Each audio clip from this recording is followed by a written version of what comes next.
તુઃ સમ્મત્તે લદ્ધે ચિંતામણી કપ્પાય વભ્યયે પાવંત્ય વિજ્ઞેણમ જીવા ઐરામરમ ઠામ. આ ઉવસ્યગરમ સ્તોત્ર કયા સંજોગોમાં ને કયા હેતુથી રચાયું હતું? કથાને બહુ લાંબી કરવી નથી મારે, પણ સંગ ઉપર ઉપદ્રવ થયો હતો મારી મરકીનો, એના નિવારણને માટે હતું. લોકો ટપોટપ મરતા હતા, ચિંતાનું વાતાવરણ સર્જાયું હતું.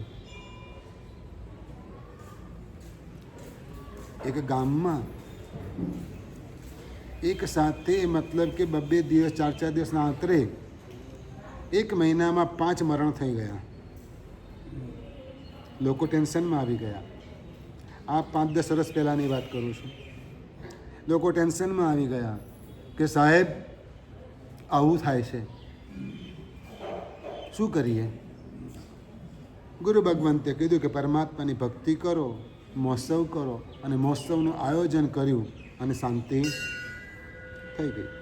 શાંતિ શાસ્ત્ર ભણાવ્યું, શાંતિ થઈ ગઈ. સંઘને ચિંતા થાય કે આ ટપોટપ બધા જઈ રહ્યા છે, શું થાય? ગુરુ ભગવંતે વિનંતી કરી. ગુરુ ભગવંતે શ્રદ્ધાપૂર્વક આ સ્તોત્રની રચના કરી અને ઉપદ્રવનું નિવારણ કર્યું. એની અંદર એમ કહ્યું તું સંમત લદ્ધે. કામ કયું કરવાનું હતું? સંઘના ઉપદ્રવના નિવારણનું કરવાનું હતું. પ્રાર્થના કઈ હતી? ગુણગાન શેના હતા? કે હે પરમાત્મા, તારા શાસનનું સમ્યક દર્શન જો મને મળી જાય તો શું થાય? ચિંતામણી કપ્પાય વભ્યયે. ચિંતામણી રત્ન કલ્પ વૃક્ષ કામધેનુ જે કહો તે બધું જ મળી ગયું એમ સમજો. અને વિઘ્ન વગર આત્મા અજરામર પદને પ્રાપ્ત કરે. ક્ષાયિક સમ્યક્ત્વ હોય ને તો શું થાય? એ આત્મા નરકમાં જાય ને તો એને કઈ નહીં.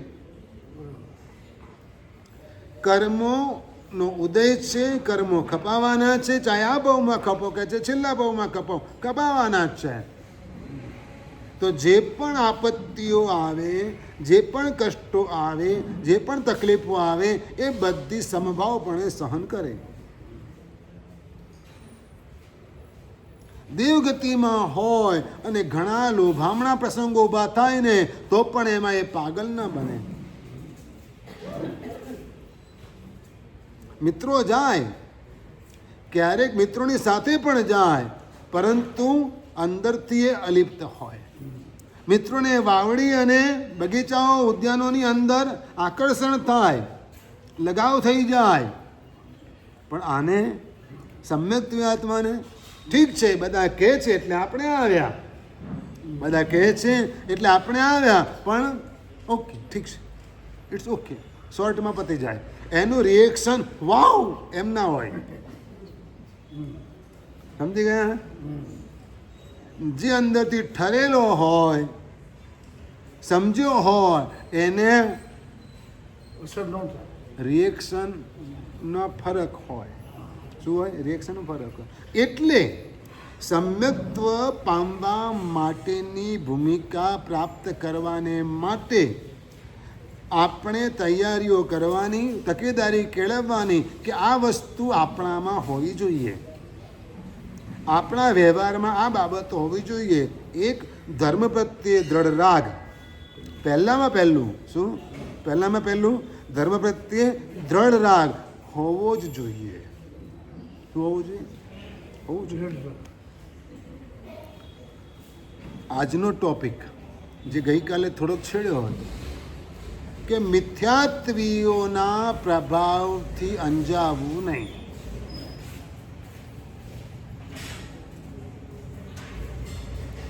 હા, આપણે એમાં સાવધાની રાખવાની. આ શાસન કેવું શાસન છે કે જેમાં ગણધરો પણ બ્રાહ્મણ હતા, અનેક આચાર્ય ભગવંતો પણ બ્રાહ્મણ હતા અને શાસનના મહાન પ્રભાવક થયા, વિદ્વાન હતા, જેમના નામ આજે પણ આ પાઠ ઉપરથી અમે લઈએ છીએ. એટલા જ્ઞાની હતા. જેમ ઇન્દ્રભૂતિ ગૌતમ વગેરે પૂર્વાવસ્થામાં પંડિત હતા, એમ કેટલાક આચાર્ય ભગવંતો પૂર્વાવસ્થામાં પંડિત જ હતા. એમનો ડંકો રાજપંડિત તરીકેનો વાગતો હતો. એમનું નામ પડે ને, ઓહ, એમ બોલાતું હતું. એવા પંડિતો પણ જૈન શાસનના રાગી થયા. જેઓએ પોતાની પૂર્વાવસ્થામાં એવો સંકલ્પ કર્યો હતો કે આ ગલીની અંદરથી હું પસાર થતો હોઉં અને સામેથી ગાંડો હાથી આવે. શું આવે? ગાંડો હાથી દોડતો આવે. હમણાં રથયાત્રામાં થયો હતો ને, રથયાત્રામાં થયો હતો, દોડ્યો હતો, પછી બધા ઊભા રહ્યા હતા. 5 મિનિટ વધારે થયું હોત એને કાબુમાં લેવામાં તો શું થાય? બરાબર છે. તો બધા ગાંડા થાય.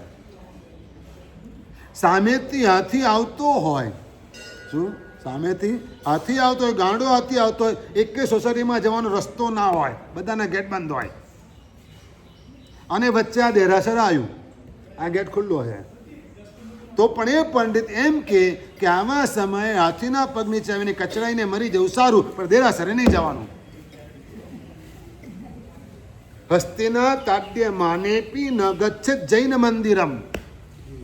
શું નક્કી કરીને બેઠા હતા કે હાથીના પગ નીચે આવીને કચડાઈને મરી જવું મંજૂર, પણ જો બચવાને માટે દેરાસરમાં જવું પડે તો નહીં જવાનું. આવો સંકલ્પ કરીને બેઠેલા પંડિત કુમુદચંદ્ર આ જૈન શાસનના રાગી બન્યા તો સિદ્ધસેન દિવાકર બન્યા. શું બન્યા? હા. કવિ ધનપાલ મિથ્યાત્વી હતા, જૈન ધર્મના દ્વેષી હતા. અને એ જૈન ધર્મના દ્વેષી એવા હતા કે વાત નહીં પૂછો. પણ જૈન શાસનના સંપર્કમાં આવ્યા, મોટા કવિ હતા અને જૈન શાસન જાણ્યું તો એવું જાણ્યું અને એવું માણ્યું કે જિંદગી આખી એમની અમર બની ગઈ. કહે છે કે હેમચંદ્રાચાર્ય ભગવંત જિનાલયમાં સ્તુતિ અને સ્તવના કરતા હતા અને તે વખતે આ કવિ ધનપાલે રચેલી સ્તુતિઓ હેમચંદ્રાચાર્યજી ગાતા હતા. હા, કવિ ધનપાલ ગ્રહસ્થ છે અને એની રચેલી પરમાત્માની સ્તુતિ ઋષભ પંચાસિકા એ કોણ ગાતું હતું? આદિ સાદાના દરબારમાં પાલિતાણા ઉપર હેમચંદ્રાચાર્યજી ગાતા હતા. કુમારપાળ મહારાજાએ પછી પૂછ્યું કે સાહેબ, આપ પોતે આટલા વિદ્વાન છો, કલિકાલ સર્વજ્ઞ કહેવાઓ છો ને આપ એ ગ્રહસ્થી રચેલી સ્તુતિઓ ગાઓ છો? ત્યારે હેમચંદ્રાચાર્યજી ભગવંતે કહ્યું, કુમાર, ક્યાં કવિ ધનપાલની ભક્તિ અને એમની ગાંભીર્યપૂર્ણ અર્થસભર એવી આ સ્તુતિઓ અને ક્યાં મારી સામાન્ય રચનાઓ? કોણ કહે છે આ? જે કવિ જૈન ધર્મનો દ્વેષી હતો એ જૈન શાસનમાં કેવો પ્રવેશી ગયો કે જેના ગાન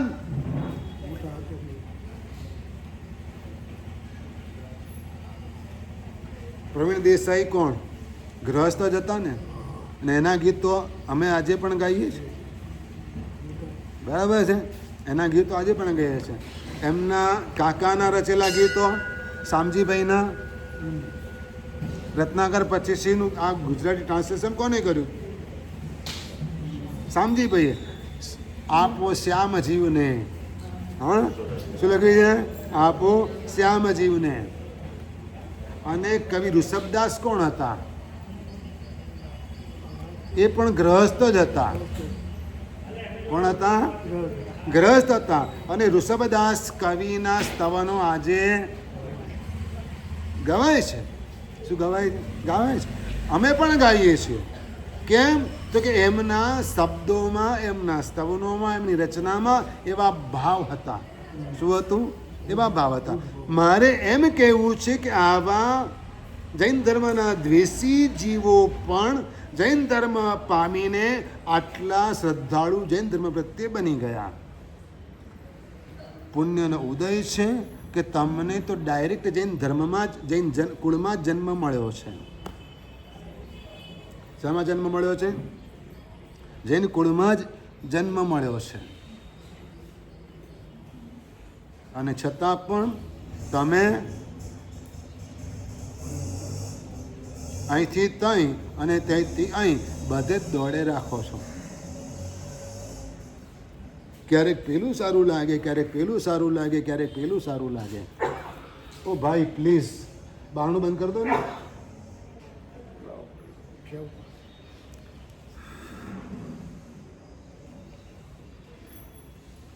કંઈક તમને આકર્ષે છે. નવરાત્રિના ગરબાએ આકર્ષે ને ગણપતિ વિસર્જન પણ તમને આકર્ષશે. સારું છે તાજિયા નથી આકર્ષતા, હમણાં જ ગયા ને તે લઈ મંડ્યા.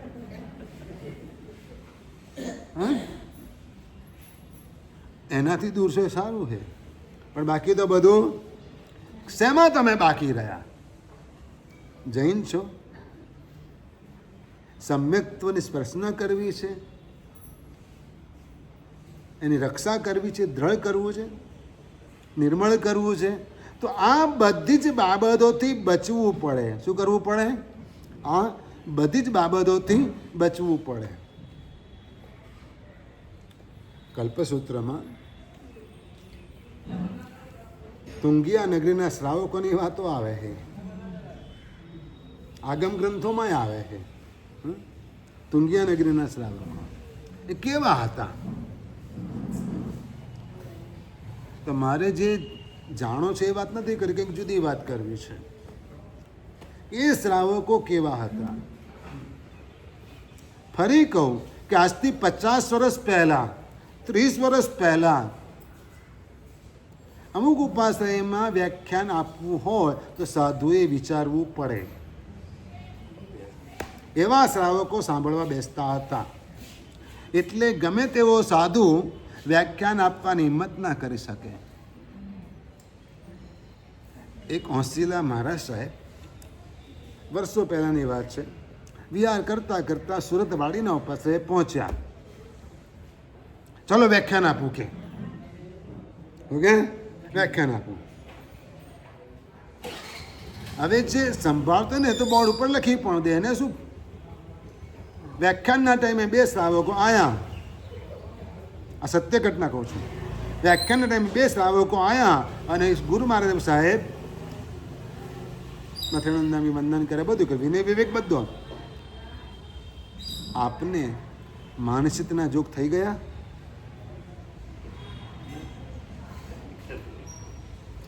આટલો સવાલ પૂછ્યો. સાધુ ભગવાન સરળ હતા, કીધું કે ના મેં કોઈ જોગ કર્યા. તો સાહેબ અમે સામાયિક કરીએ છીએ, આપ સ્વાધ્યાય કરો.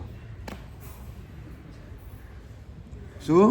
અમે સામાયિક કરીએ છીએ, આપ સ્વાધ્યાય કરો. એટલે વ્યાખ્યાન. હા, એવા શ્રાવકો સામે બેસતા હતા સાંભળવા માટે કે બોલતા પહેલાં મારે 2 વાર વિચાર કરવો પડે. તત્વજ્ઞાન જાણતા હોય. એ તુંગિયા નગરીના શ્રાવકો કેવા હતા? કે લદ્દઠ્ઠા, ગૈયઠ્ઠા, પુચ્યઠ્ઠા, આવા શ્રાવકો હતા. મતલબ તેઓ તત્વના અર્થને જાણતા હતા. કેવા હતા? જાણતા તો એટલું નહીં, તમે પણ ઘણું જાણો છો, તમે પણ ઘણું જાણો છો. ગૂગલ પણ ઘણું જાણે છે, હાર્ડ ડિસ્ક પણ ઘણું જાણે છે, એના ઘણું ભરીને બેઠી છે. એક MP3માં 10,000 પુસ્તકો આવી જાય છે, ઘણું છે એમાં ભરેલું, ઘણું છે. માત્ર લદ્ધટ્ઠા નહીં, ખાલી જાણકારી નહીં, પણ ગૈયટ્ઠા એ અર્થો એમને ગ્રહણ કર્યા છે, એટલે કે જીવનમાં ઉતાર્યા છે. એવા એ શ્રાવકો હતા. કેવા હતા? એવા એ શ્રાવકો હતા. એટલે આટલી સમજણ હોય ને તો પણ ગુરુ ભગવાનનું વ્યાખ્યાન સાંભળવા બેસે.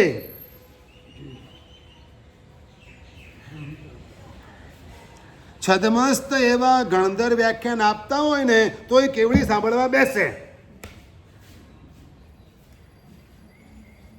સમજાય છે કઈ? જ્ઞાન કોની પાસે વધારે?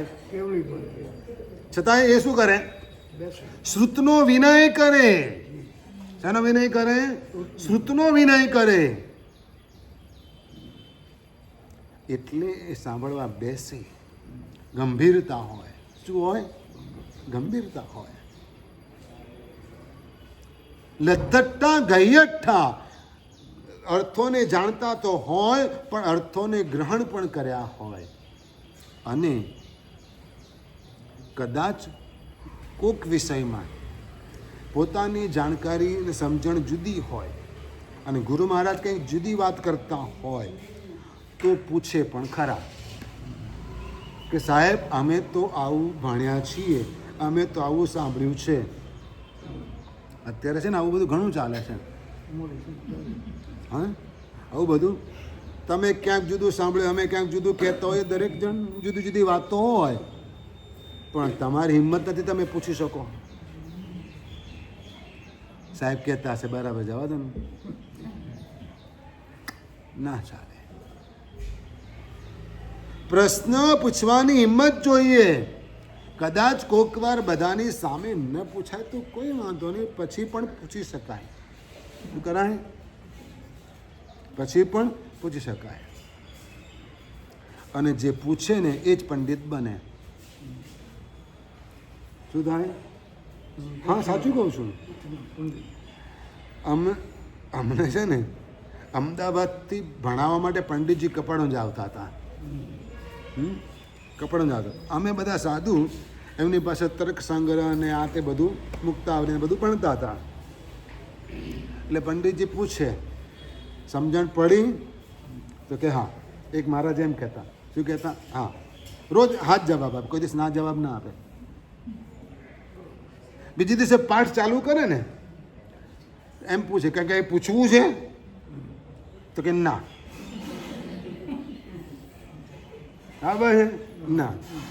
હવે આવું રોજ ચાલ્યું, અઠવાડિયા સુધી ચાલ્યું. પંડિતજી ત્યાં જ રહેતા, ખાલી શનિ રવિવારે જ અમદાવાદ પાછા આવતા.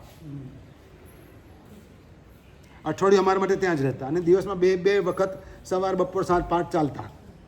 બધા પેલા સાધુ ભણે, પેલા સાધુ ભણે, બધા ભણતા. બબ્બેની ટીમ હોય કે ચારની, જેને જેવો હોય તે પણ અભ્યાસ ચાલતો. હવે અઠવાડિયા સુધી પેલા મારા સાહેબે આ જ જવાબ આપ્યો. સમજણ પડી તો કે હા. કાંઈ પૂછવું છે? તો કે ના. એટલે આખરે પંડિતજી એક દિવસ કીધું કે જુઓ મહારાજ સાહેબ, કે જેને સમજણ પડી ગઈ હોય એને કશું પૂછવું ના પડે. એ વાત સાચી, હું માનું છું. પણ જેને કંઈ ના સમજાતું ને એ પણ કંઈ ના પૂછે. જેને કંઈ ના સમજણ પડી હોય ને એ પણ કંઈ ના પૂછે. કંઈ સમજાવ્યું તો પૂછે ને. હું તમને પૂછું કે સમજાય છે?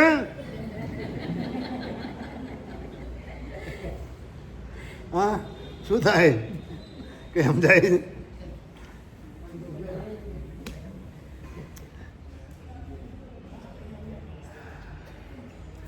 લદ્ધટ્ઠા ગૈયટ્ઠા પુચ્છિયટ્ઠા. શ્રાવકો આવા ગંભીર હોય. શું હોય? ભલે બધા ના હોય, 2-5 પણ હોય ને તો પણ શું થાય? ફરક પડી જાય. બોલવા વાળાને પ્રિપેર થઈને જ આવવું પડે, વિચારીને જ બોલવું પડે. ગમે તે વસ્તુ ગમે તે રીતે રજૂઆત ન કરાય. કારણ કે આ પાઠની, સુધર્મા સ્વામીની પાઠની આ જવાબદારી છે, શ્રી સંઘની આ જવાબદારી છે, એટલે એવી આ જાજમની પણ જવાબદારી છે. બેસતા જ નથી જાજમ પર કોઈ, જરૂર જ નથી હવે. હા શું ખુરશી? હા, મજબૂરી છે, શરીરની અનુકૂળતા નથી. ઓકે, પણ ખરેખર આની જરૂર છે. કટાસા પાથરીને જ કેમ ના બેસાય? બહેનોને કેમ જાજમ નથી પાથરતા? એ લોકો જે કહેવા આવ્યા હતા કાલે કે સાહેબ અમને જાજમ કેમ ને, એ લોકોને જ કેમ? આવો ભેદભાવ કેમ રાખો છો તમે? કે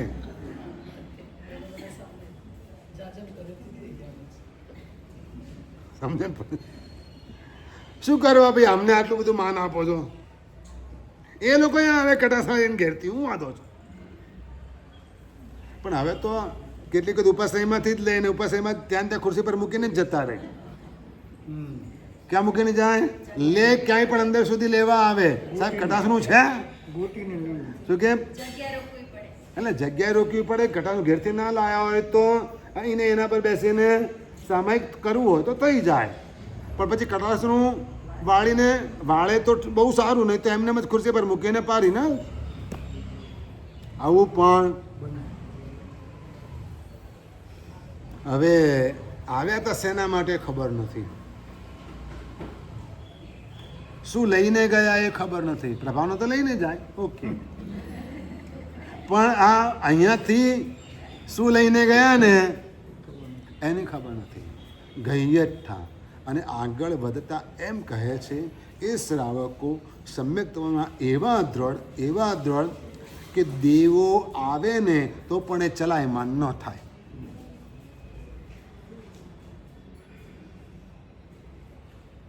આગમ ગ્રંથોમાં આ બધા દ્રષ્ટાંતો આવશે. આગમ ગ્રંથોમાં આ દ્રષ્ટાંતો આવશે. જો તમારા માટે મેં બધી તૈયારીઓ કરી છે. ગઈકાલે 2 મોટા પટારા આવ્યા, હા, રિઝર્વ બેંકના. બધી 500 નોટની થપ્પીઓ આવી છે. ખોલું કે ના ખોલું? ના પાડે છે. હે, બંધ નથી થવાની.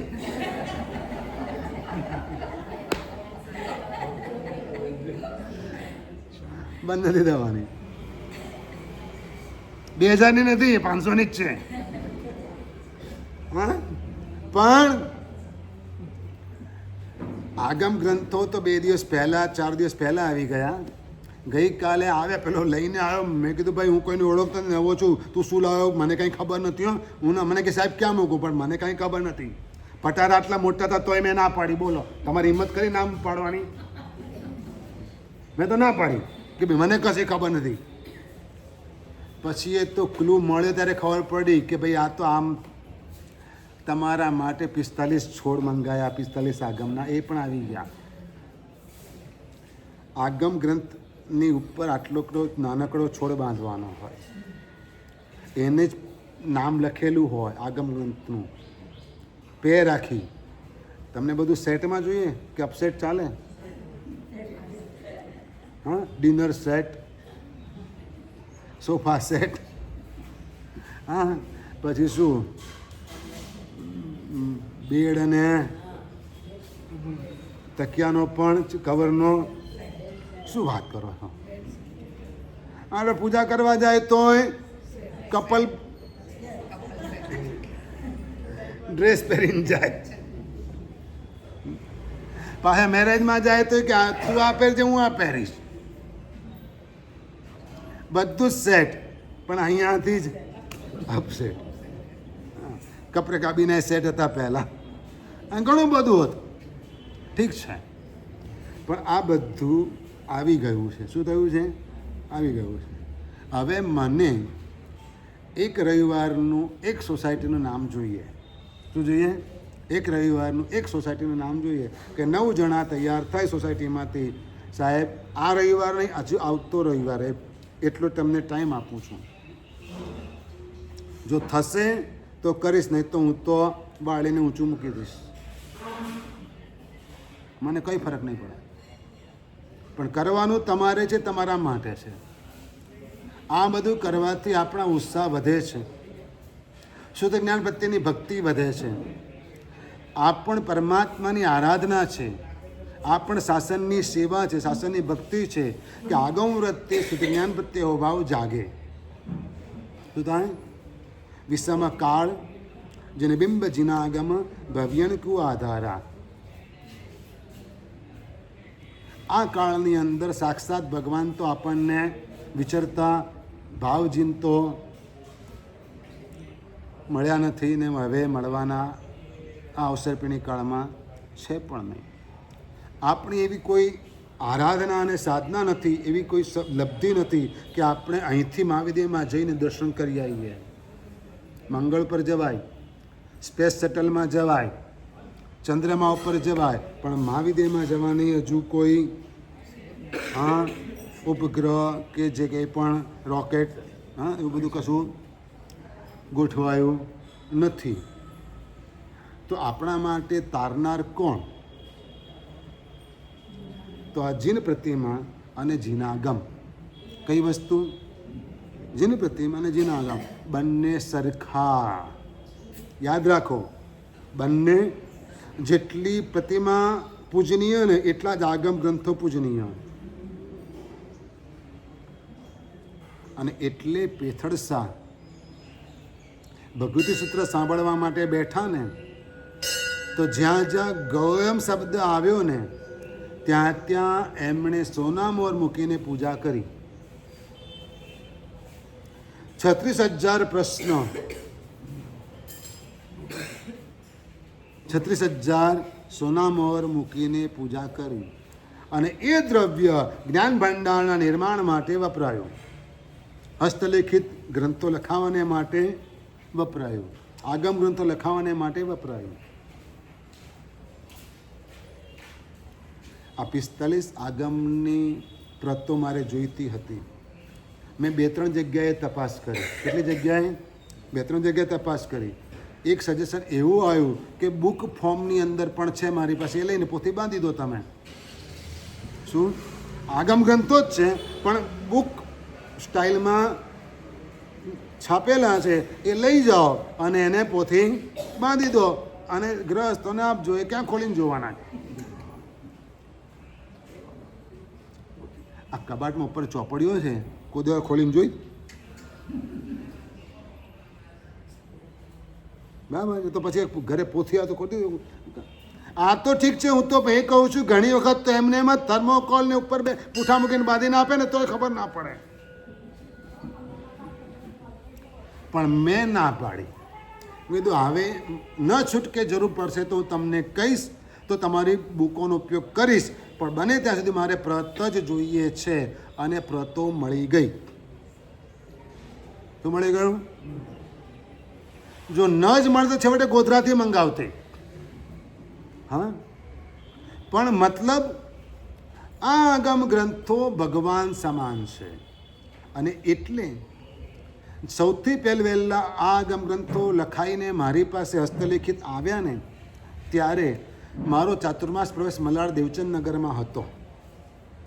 અને એક આવો શુદ્ધ ભક્તિવાળો શ્રાવક સાહેબ, આપની સાથે આગમ ગ્રંથોનો પ્રવેશ થઈ રહ્યો છે. મોટે ભાગે મારા સાહેબોના વર્ગો ચોમાસાના સામૈયામાં ભગવાનની મૂર્તિનો પ્રવેશ થાય છે હવે તો, અને પછી એના ચડાવવા થાય. શું થાય?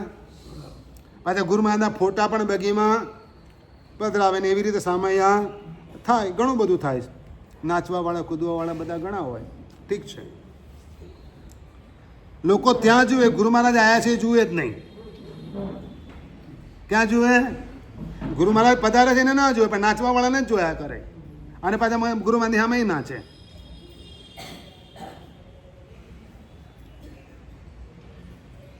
પેલા શ્રાવકે મને કહ્યું કે આપના સામૈયામાં હું હાથી લઈને આવું મારા ખર્ચે? મેં હા પાડી. મેં કીધું પણ શું કરશો? તો સાહેબ બીજા બધા આગમ ગ્રંથો લોકો લઈને, બહેનો લઈને ચાલશે માથે, પણ હું ભગવતી સૂત્ર હાથી પર લઈને બેસીશ. અને એ રીતે અમારું સામૈયું થયું. હું એમ માનતો હતો કે આ મારું નહીં, આગમ ગ્રંથોનો સામયું થઈ રહ્યું છે. કલિકાળ સર્વજ્ઞ હેમચંદ્ર શ્રીજી મહારાજાએ સિદ્ધહેમ વ્યાકરણની રચના કરીને તો એ આ વ્યાકરણ લઈ અને મહારાજા કુમારપાળ હાથી પર બેઠા હતા અને વરઘોડો શોભાયાત્રા કાઢી હતી વ્યાકરણની. અને એટલે આપણી ગુજરાતી ભાષા આટલી સમૃદ્ધ છે, આટલી શુદ્ધ અને આટલી ચોખ્ખી છે, આટલી અર્થપૂર્ણ છે. કાકા, મામા, ફુવા, હા, કાકી, મામી, માસી, માસા બધા શબ્દો છે. નહીં તો ખાલી અંકલ જ કહો એટલે બધું સમજી જાય. અને આંટી કો તો ગાળ લાગે પાછી. હું આંટી દેખાઉં છું, શું થાય? આ સમૃદ્ધ ભાષા આને કહેવાય. સમજણ પડે છે કઈ? આ રીતે ભગવતી સૂત્રને હાથી પર લઈને ભાઈ બેઠા અને સામૈયામાં પ્રવેશ કરાવ્યો અને સંઘની અંદર 45 આગમનો આ રીતે પ્રવેશ થયો.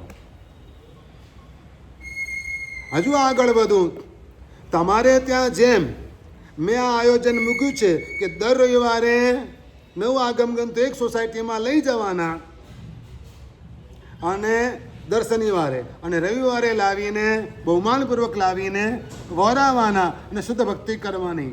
આવો પ્રોગ્રામ મેં ઘાટકોપર સંઘાણીના ચાતુર્માસમાં કર્યો હતો. એક મોટી સોસાયટી હતી, કદાચ સત્વ જેવી, અને એમાં 125 વધારે જૈનોના ઘર હતા. કેટલા ઘર હતા?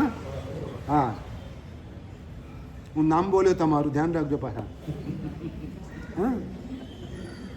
125 વધારે જૈનોના ઘર હતા અને એ લોકોએ આવીને મને વિનંતી કરી કે સાહેબ 9 નહીં, અમને 45 આગમ ગ્રંથો આપો.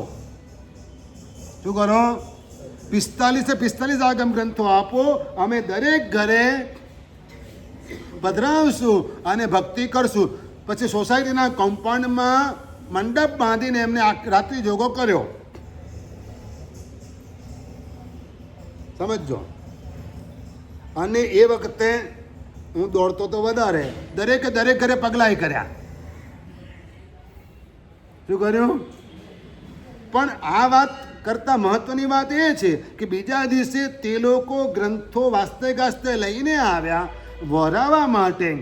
ત્યારે હાથી લાવ્યા અને સ્થાનકવાસી સમાજના સંઘના પ્રમુખ જાતે એ લાભ લઈ ચડાવો બોલ્યો, સોસાયટીમાં ચડાવો બોલાયો, એ લાભ લઈ ભગવતી સૂત્ર લઈને હાથી પર બેસીને વહોરાવા માટે આવ્યા.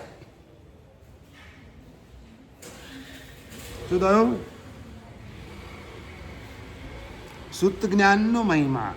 આ મારા ભગવાન છે તો આ પણ મારા ભગવાન જ છે. જિનાલયમાં બિરાજમાન તીર્થંકર પરમાત્માની પ્રતિમા જો મારા ભગવાન છે તો આ પોથીમાં બંધાયેલા આગમ ગ્રંથો પણ મારા ભગવાન જ છે. અને એટલે સ્થાનકવાસી સંઘના પ્રમુખ જાતે ચડાવો બોલી હાથી પર બેસીને ભગવતી સૂત્ર લઈને 45 આગમની સાથે વહોરાવા માટે આવ્યા. તમને ટેન્શન છે, વરસાદ આવી શું કરવાનું? રવિવારે વરસાદ આવી જાય તો શું કરવાનું? એટલે બોલો ને ભાઈ, તમે બહાનું કાઢો, મજા આવે. હું રસ્તો બતાવું તૈયાર છું, હું રસ્તો બતાવવા તૈયાર છું. આવું થયું. 5 રવિવારમાંથી એક રવિવારે વરસાદ આવ્યો અને સાંગાણીના ઉપાસયથી 10 મિનિટના અંતરે એક બીજું ઘર દેરાસર છે, ગોગાવાલા પરિવારે બાંધેલું, ઇન્દ્રદીપ. અને એમાં આગમ ગ્રંથો હતા, પધરાવ્યા હતા. હવે 10 મિનિટ મેઇન રોડ ઉપર, LBS મેઇન રોડ ઉપર દોડ ચાલતી ને વરઘોડા સાથે આવવાનું હતું. ધોધમાર વરસાદ તૂટી પડ્યો, જેવો અત્યારે આવે છે ને એવો. રસ્તા પર ગંગા ને જમના દેખાય તમને. હા, તમારે છેક હિમાલય સુધી જવું ના પડે, કેદારનાથ જવું ના પડે, બધું અહીં જ દેખાય. હવે બને એવું કે હવે કરવું શું? રવિવાર છે, લાભ લીધેલો છે, આગમ ગ્રંથો ગુરુમાને વહોરાવાના છે, સંઘ આખો ભેગો થયેલો છે અને દરેકે દરેક જણાએ પોતાના ઘરે એક છાપ બનાવી છે. કોકે ફળની, કોકે નૈવેદ્યની, કોકે ઉપકરણોની, કોઈકે જ્ઞાનના ઉપકરણની, કોઈકે જનાની દર્શનના ઉપકરણની, કોઈકે ચરિત્રના ઉપકરણની એવી છાબો બનાવેલી છે, કોઈકે સાધર્મિક ભક્તિના ઉપકરણની છાબો બનાવેલી છે. હવે જવું કઈ રીતે અને ટાઈમસર પહોંચવું એ તો ગુરુ મહારાજનો આગ્રહ છે. ગમે તે થાય. મને પૂછ્યું નથી સાહેબ શું કરી. હા, તમે મને પૂછવા ના આવતા. મને નથી પૂછ્યું સાહેબ અમે શું કરીએ. એમની જાતે એમને બસ કરી. શું કર્યું? બસ કરી. અને આ બધા જ બસમાં બેસી અને બેન્ડ વાજા સાથે વાજતે ગાજતે ત્યાં આવ્યા.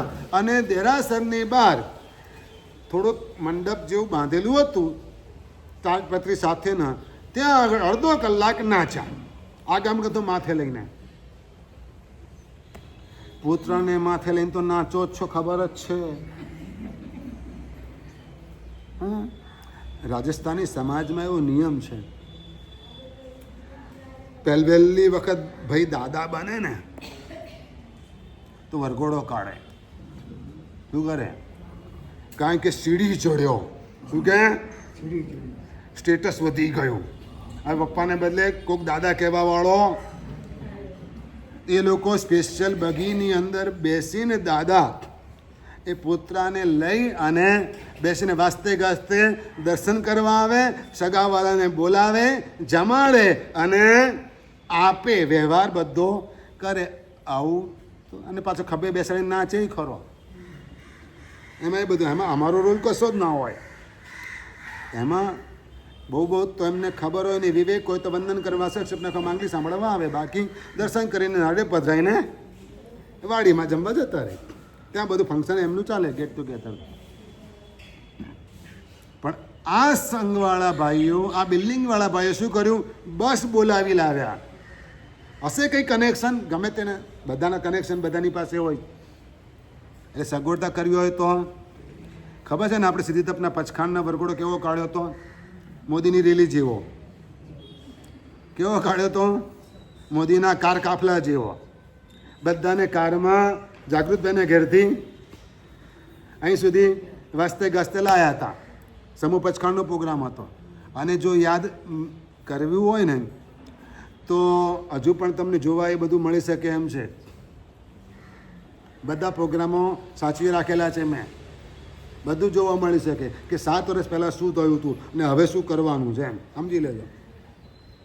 મારે કશું કહેવું ના પડે.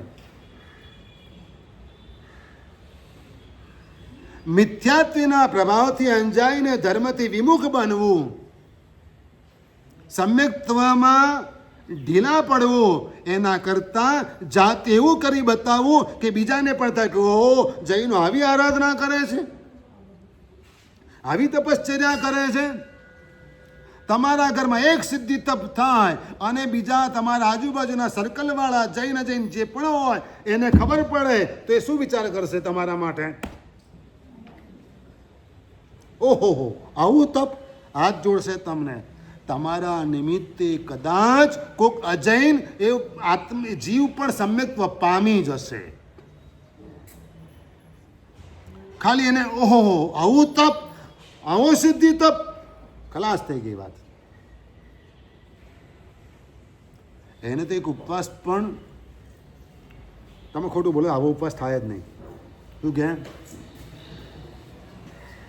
સામાન્ય જનરલ નોલેજ વાળો હોય, કોમન મેન, તો એને કહો કે અમે તો આવા ઉપવાસ કરીએ તો એના મનમાં શું થાય?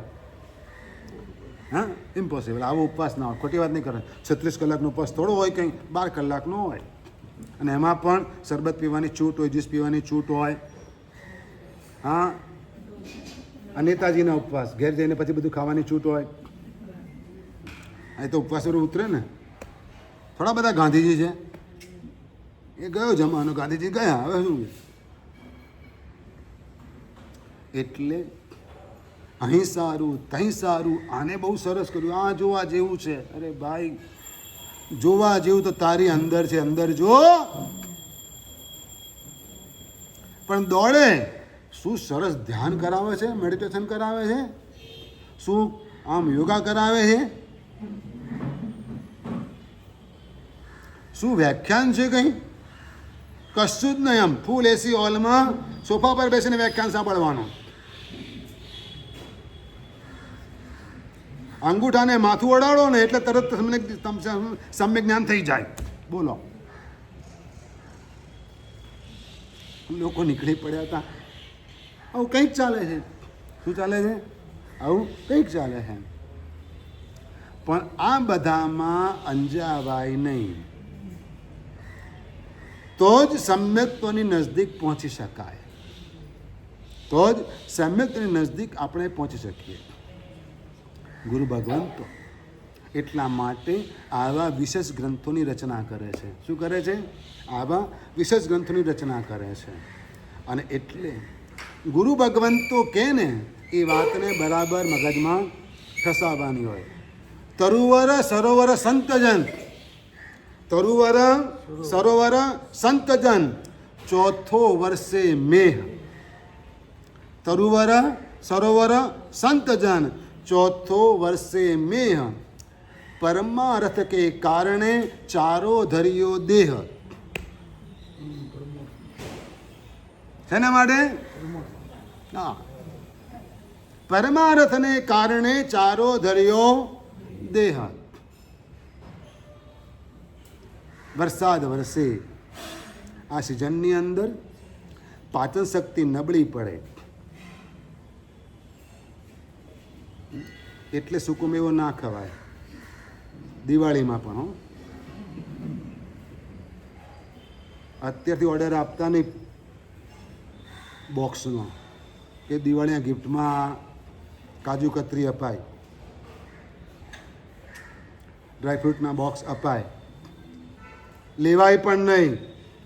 કામ લાગશે પૂનમ, પછી હું વાંધો છે, છોડે.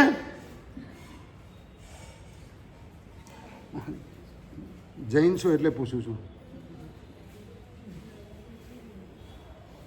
હા, શ્રાવક છો એટલે પૂછું છું ભાઈ.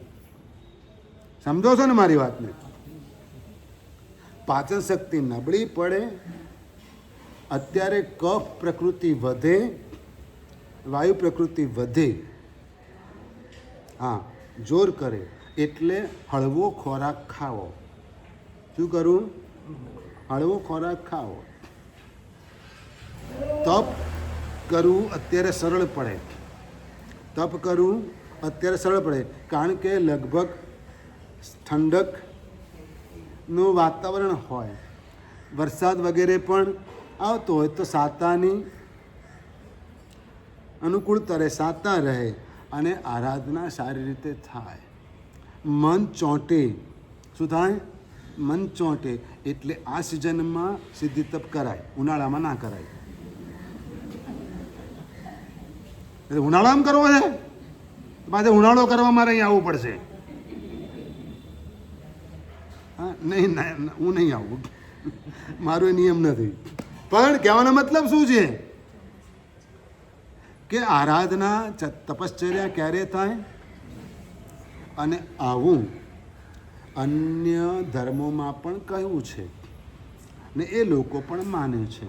શું માને છે? એ લોકો પણ માને છે. તો આપણને આપણા પરમાત્માએ કહ્યું છે, આપણા ગુરુ ભગવંતોએ કહ્યું છે, ગૌતમ સ્વામી અને પછી સુધર્મા સ્વામીને એમની પટ્ટ પરંપરા આવેલા ગુરુ ભગવંતોએ કહ્યું છે, અને બધાએ આ એક જ વાત કરી છે. અને એટલે પરમ દિવસે સવારે 6 વાગે બધાએ આવવાનું છે. 6 થી 8 ગુરુ ગૌતમ સ્વામીના જાપ રાખ્યા છે, ભાષ્ય જાપ. અનિલભાઈ પંડિતજી બહુ સરસ રીતે સમજાવશે, તમારા જ જાણીતા છે, બરાબર છે, સારું સમજાવે છે. એ સરસ સમજાવશે વચ્ચે વચ્ચે. અને સાથે સાથે તેઓ જાપ કરાવશે. ઓમ રીમ શ્રીમ અરિહંત ઉવજ્જાય ગૌતમ સ્વામીને નમઃ.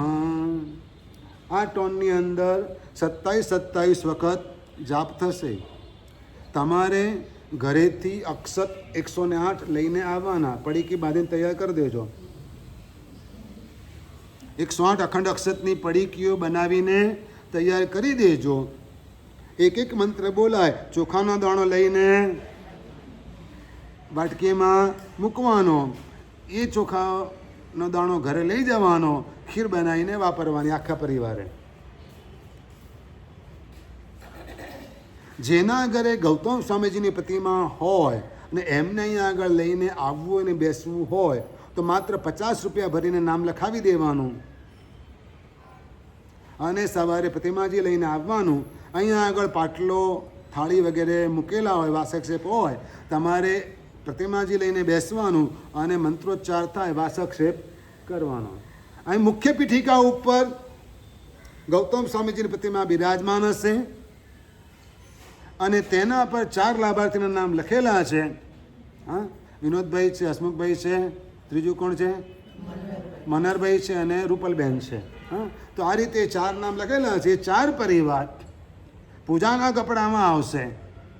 27 વખત ગૌતમ સ્વામીજીને પુષ્પ અર્પણ કરશે, વાસક્ષેપ કરશે, આ બધું કરશે.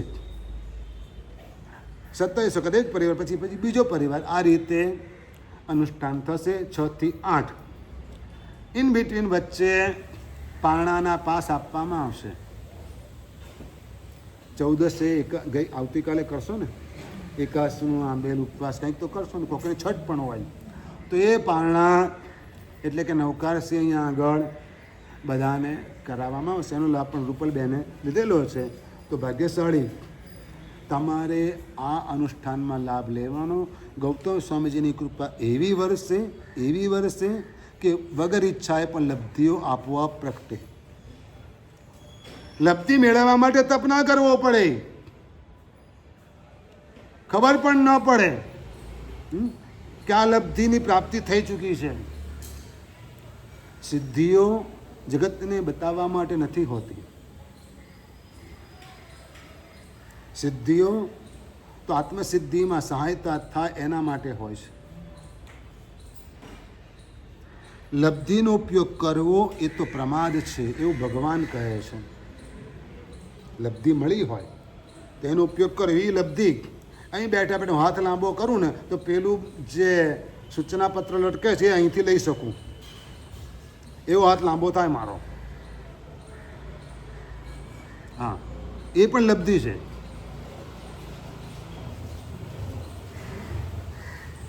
નાનકડું માખી જેટલું ડ્રોન અહીંયા આગળ આવે, તમને ખબર પડે? માખી જેટલું ડ્રોન બની ગયું છે, મચ્છર જેવું. એ અહીં આવે, તમને ખબર પડે? તમારા ફોટા પાડીને વિડીયો લઈને જતું રહે, ખબર પડે? ના ખબર પડે.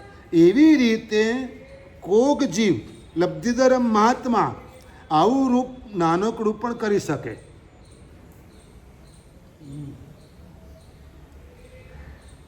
અને વિકરાળ રૂપ પણ જમ્બો બોઈંગ જેટલું પણ એના કરતાં મોટું વિષ્ણુકુમાર મુનિ કરી શકે. પણ એ શેને માટે? શાસન માટે થાય. શાસન માટે થાય.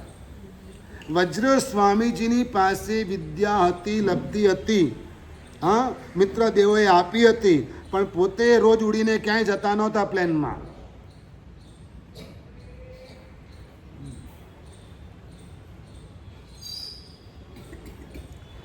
ક્યાંય પણ પોતાના માટે એમણે ઉપયોગ નહોતો કર્યો એ લબ્ધિનો, એ શક્તિનો. પણ સંઘને જ્યારે જરૂર પડી, સંઘે વિનંતી કરી કે સાહેબ પર્યુષણા પર્વ આવ્યા અને પૂજા કરવાને માટે, આંગી કરવાને માટે ફૂલ પણ મળતા નથી પુષ્પ પૂજા કરવા માટે.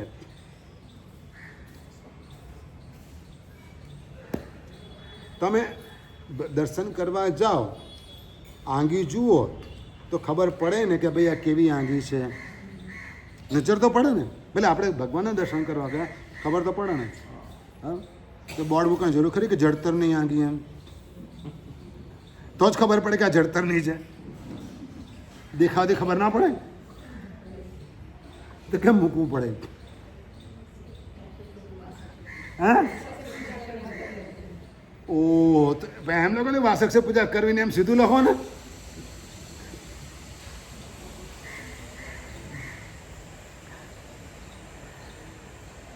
દાદ આપવી પડે. શું થાય? બુદ્ધિને દાદ આપવી પડે. એટલે આ બધી બાબતો છે ને થોડીક શું કરવી પડે, વિચારવી પડે. શું કરવું પડે? અહીંયા આ આંગી એટલા માટે છે કે નાનું બાળક પણ દર્શન કરવા આવે ને તો એને ફરી આવવાનું મન થાય. તમારા માટે આંગી નથી. આંગી કોના માટે છે? કે જેને ધર્મની બહુ ખબર નથી એ દેરાસરે ધર્મસ્થાનમાં આવતો થાય એના માટે છે. ઓ બહુ સરસ હો, આજે ભગવાને બહુ સરસ વાવા પહેરી હતી. હા, એમ નાના બાળકને થાય એટલા માટે ફરી પાછા મમ્મી લાવે તો આવે, ના ન પાડે તો સ્કૂલે જવાની ના પાડે, રડતો હોય અને પરાણ ઘસણ લઈ જાય. પણ દેરાસર આવે ના પડે, હા બેટા રહેવા દે, ના ઈ ચાલશે. આંગી એના માટે. શું છે? આંગી એના માટે. એટલે ખોડું સારું હોય ને આજુબાજુનું બધું કાળું હોય તો શું થાય? એટલે બધું આમ મેચ વાળું મેચિંગ જોઈએ કે ના જોઈએ? એટલે આ બધી બાબતોનો ઉપયોગ શ્રાવક રાખે. શું કરે? ના રાખે તો અમારા જેવા ટોકે. શું થાય? ના રાખે તો અમારા જેવા ટોકે કે ભાઈ જરા સાવધાન. કારણ કે મારે પરમાત્માના દર્શન કરીને મારું સમ્યક તો દ્રઢ કરવાનું છે, મારું સમ્યક તો નિર્મળ કરવાનું છે. શું કરવાનું છે? હા, મારે ભગવાન થવાનું છે. એ જ્યાં બેઠા ત્યાં મારે બેસવાનું છે. હિંમત આવું વિચારવાની, આવું સપનું કે પરમાત્મા તારો ભૂતકાળ એ મારો વર્તમાન છે અને તારો વર્તમાન એ મારો ભવિષ્યકાળ છે. અને આવું બધું કરો અને વિચારો તો જ ધર્મ આરાધના કરવાનું મન થાય, તો જ ધર્મ આરાધનામાં લાભ લેવાનું મન થાય, તો જ અનુષ્ઠાનોમાં જોડાવાનું મન થાય. આ બધું જ પૈસાથી તોલાતું નથી. પૈસો એક સાધન છે, એના વગર કાંઈ કામ થતું નથી. પણ એના ખાતર ધર્મ છોડવો ને તો પૈસો ફરી કમાવી શકાશે, ધર્મ ફરી નહીં થઈ શકે. સમજી લો, પૈસો ફરી કમાઈ શકાશે, સીધી તપ ફરી નહીં થાય. 7 વર્ષે આવ્યો વારો. ક્યારે વારો આવ્યો? 7 વર્ષે વારો આવ્યો છે. સીધી તપ ફરી ફરી. અને બીજું, તે વખતે કરવાવાળા જુદા અને આ વખતે એના એ જ કરવાના, તો શાબાશ. હા, સમજી ગયા ને? ભાગ્યશાળી બહુ આકરું છે. અત્યારે શરીરની સાનુકૂળતા છે, પછી 2 મહિના પછીની ખબર નથી, કાલની ખબર નથી. એટલે શું કરવાનું? આ વખતે જ કરાશે સીધી તપ. શું થશે? આ જ ચોમાસામાં થશે, પછી આવતી સાલ વળી પાછા કોઈ નહીં કરાવે. અને કહેશે ને તો યાર કોઈ ટ્રસ્ટીઓ નહીં માને કે સાહેબ ગઈ સાલ તો હવે શું ક્યાંથી લાવવાના?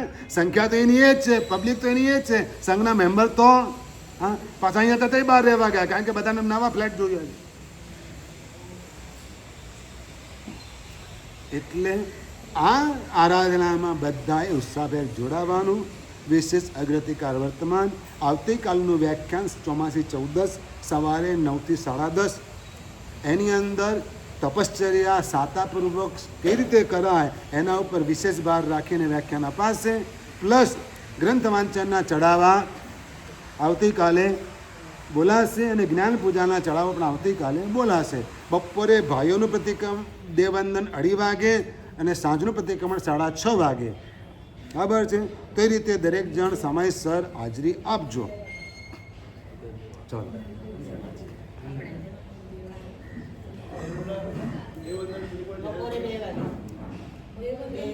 બપોરે 2 વાગે દેવવંદન અને